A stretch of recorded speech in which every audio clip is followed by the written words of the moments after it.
हम मदद मांगने से क्यों डरते हैं? क्या आपको ये सिचुएशन जानी पहचानी लग रही है?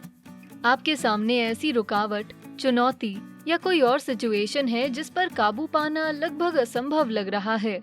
हालांकि आप जानते हैं कि आप इससे बाहर निकल सकते हैं। आपको बस इतना करना है कि परिवार के किसी सदस्य, दोस्त या अपनों से मदद मांगनी है। लेकिन फिर भी आप नहीं मांगते। किसी वजह से आप दूसरों से मदद ना लेने का फैसला करते हैं और अपनी मुश्किल खुद ही सुलझाने की कोशिश करते हैं। क्या आपने कभी रुककर सोचा है कि ऐसा क्यों है? क्यों कुछ लोग अपनी समस्याओं में दूसरों से मदद लेने में डरते हैं और अकेले ही उनका सामना करने की कोशिश करते हैं? बेस्टी के हमारे लेखकों को ये सवाल बहुत ही दिलचस्प लगा, तो हमने फैसला किया कि क्यों ना इसके संभावित जवाबों की खोज में निकला जाए। लेकिन वीडियो शुरू करने से पहले आपको पता है कि हमारी मदद कैसे करनी है। हमारे चैनल को सब्सक्राइब करें और नोटिफिकेशन बेल पर क्लिक करें ताकि आप हमारे सभी लेटेस्ट वीडियोस और स्टोरीज से अपडेटेड रह सकें। अब बारी है उस बड़े सवाल की, क्यों कुछ लोगों को दूसरों से मदद मांगने में इतनी मुश्किल होती है? आखिरकार इसमें समस्या होने जैसी तो कोई बात ही नहीं है। क्यों लोग अकेले संघर्ष करते हैं बजाय इसके कि उनके पास जाएं जो उनकी उस काम में मदद और सहायता कर सकते हैं जिसे वो पूरा करना चाहते हैं? जैसा कि पता चला है, इस सवाल का जवाब हमारी साइकोलॉजी से जुड़ा है। इमोशनल मास्टरी की एक्सपर्ट डॉक्टर जॉन रोजनबर्ग के अनुसार हमारी समझ में शायद ये बैठ गया है कि मदद मांगने को एक बोझ या फिर इमोशनल कमजोरी का एक लक्षण माना जाता है। इसी विषय पर साइकोलॉजी टुडे के अपने लेख में डॉक्टर रोजनबर्ग लिखती हैं, हम स्वाभाविक रूप से सामाजिक प्राणी हैं। फिर भी ज्यादातर लोग जो यूनाइटेड स्टेट्स जैसे इंडिविजुअलिस्टिक कल्चर्स में पले बड़े हैं, उन्हें अक्सर इस विश्वास के साथ बड़ा किया जाता है कि दूसरों पर निर्भर रहना और मदद मांगना दूसरों पर एक बोझ है और ऐसा करने से आप इमोशनली कमजोर माने जाते हैं। इन व्यूज के बावजूद आखिरकार ऐसा बहुत कम होता है कि हम पूरी तरह से अपने दम पर सफल हों, भले ही उसे एक्नॉलेज करना मुश्किल हो। डॉक्टर रोजनबर्ग आर्ग्यू करती हैं कि हम में अपनी इंडिपेंडेंस और डिपेंडेंस दोनों को अपनी इंडिविजुअल नीड्स के लिए बैलेंस करने की क्षमता होनी चाहिए, ना कि खुद के साथ बहुत सख्त होना चाहिए। दूसरे शब्दों में, हमें इंडिविजुअल गोल्स और मोटिवेशंस का पीछा करने और उन्हें पूरा करने के लिए अकेले रहने की जरूरत को पहचानना चाहिए, लेकिन हमें ये भी पहचानना चाहिए कि हमारे लिए दूसरों के साथ रहना जरूरी कब है, साथ ही अपने गोल को पूरा करने के लिए दूसरों की मदद लेना कब जरूरी है। हमारी इमोशनल ताकत न केवल हमारी इंडिपेंडेंटली काम करने की क्षमता से दिखनी चाहिए, बल्कि ये जानने में भी है कि कब हमें दूसरों की सहायता लेनी चाहिए और ऐसा करते वक्त खुद के बारे में कॉन्फिडेंट और कंफर्टेबल होना चाहिए। रोजनबर्ग के अनुसार मदद मांगना ना तो बोझ है और ना ही कोई कमजोरी का लक्षण, ये तो इंसानियत का लक्षण है।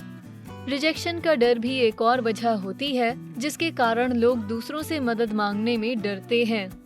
मदद मांगने का ये डर जिसमें आपको नहीं सुनना पड़े, इससे मदद मांगने वाले इंसान पर ढेर सारा तनाव और सामाजिक दबाव पड़ सकता है और इस रिजेक्शन को इंटरनलाइज करना बहुत आसान होता है और ऐसा महसूस होता है जैसे सामने वाले के नहीं का हमसे सीधे सीधे कुछ लेना देना है।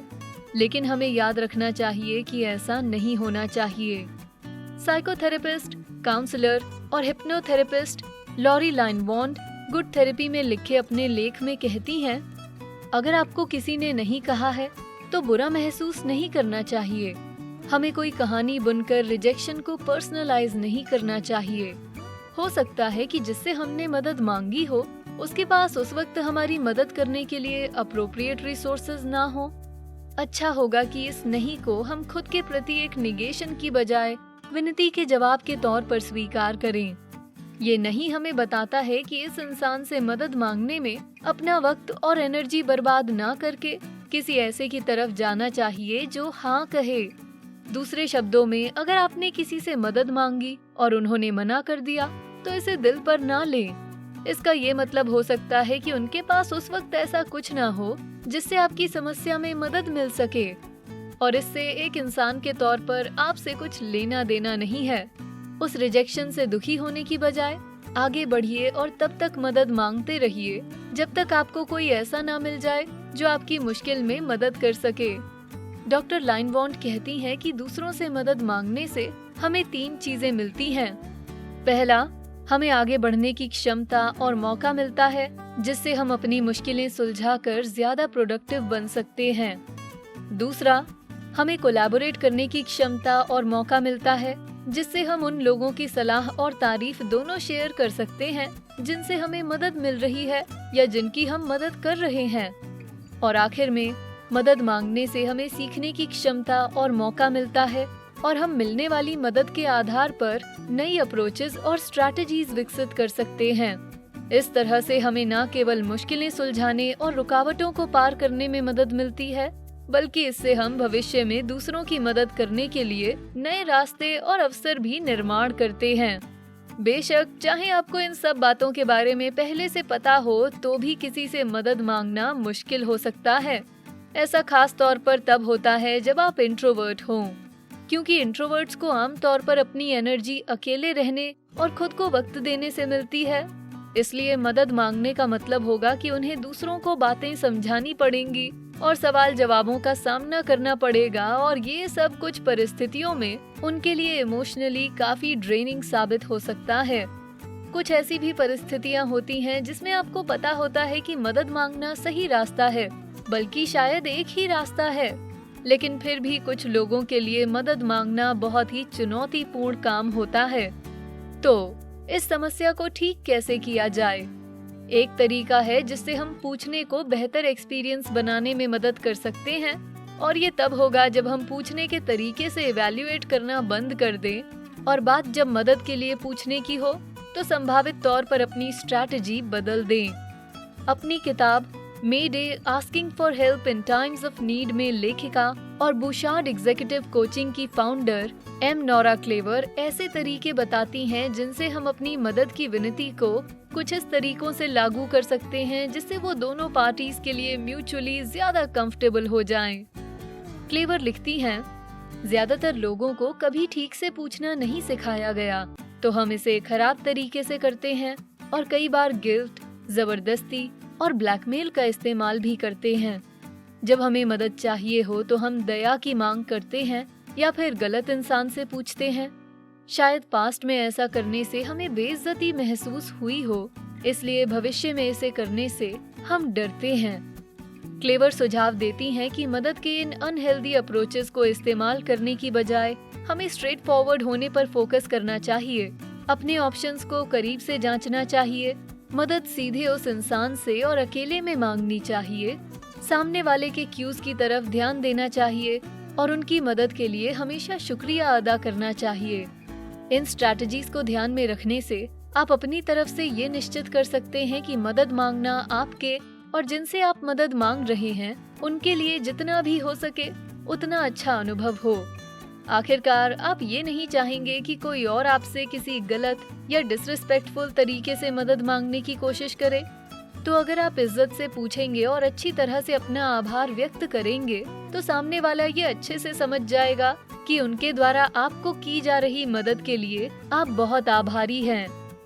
जब आप किसी कठिन या चुनौतीपूर्ण परिस्थिति का सामना कर रहे हों तो किसी से मदद मांगने का आसान सा काम हमेशा एक ऑब्वियस सॉल्यूशन की तरह महसूस नहीं होता। चाहे ऐसा कमजोर या बोझल दिखने के डर की वजह से हो, रिजेक्ट होने के डर की वजह से हो या केवल पूछने से इमोशनली ड्रेन होने का डर हो, ऐसे बहुत सारे फैक्टर्स हैं जिनसे इंसान को मदद मांगते वक्त हिचकिचाहट होती है। ऐसे वक्त में आपको केवल ये याद रखना है कि मदद मांगने का एक्सपीरियंस उतना बुरा होने की जरूरत नहीं जितना हमें लगता है। जब तक आप ये जानते हो कि वल्नरेबल दिखने में शर्म की कोई बात नहीं, दूसरों से मदद मांगने में इमोशनली कमजोर जैसा कुछ नहीं, और दूसरों से मदद मांगने के ऐसे कई तरीके हैं जिनसे ये अनुभव कम दर्दनाक हो जाता है, तब तक आपको खुद के द्वारा हासिल करने की चीजों को हासिल करने में कोई प्रॉब्लम नहीं होनी चाहिए। और साथ ही आप कोलैबोरेशन, सीखने और पर्सनल ग्रोथ के लिए भी नए मौके देंगे। क्या ये वीडियो आपको मददगार लगा?